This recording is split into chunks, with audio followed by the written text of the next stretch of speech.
সোনাইকে দুধ খাওয়াচ্ছিস? না এ আমার ছেলে। না সোনাই আমার ছেলে। না আমি একে দেবো না। কে কোথায় আছে? ছুটে এসো, আমার সোনাইকে নিয়ে পালাচ্ছে। আরে এই দাঁড়াও দাঁড়াও দাঁড়াও, কি হয়েছে? দেখুন না প্রধান সাহেব।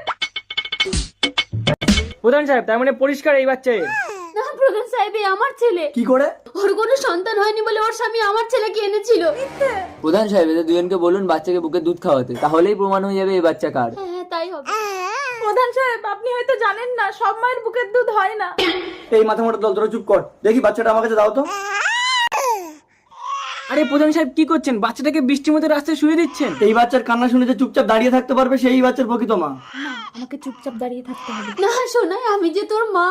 দেখেছেন প্রধান সাহেব, আমি কিন্তু চুপচাপ দাঁড়িয়েছিলাম, তার মানে আমি ওর আসল মা। না, তার মানে তুমিই নকল মা। হ্যাঁ পালকি, হসপিটালে যখন তুমি মৃত সন্তানের জন্ম দিয়েছিল তখন ইনি নিজের সন্তানকে ভিক্ষে দিয়ে তোমার জীবন বাঁচিয়েছিল। তুমি ভিখারি সেজে নিজের বাচ্চাকে চুরি করলে?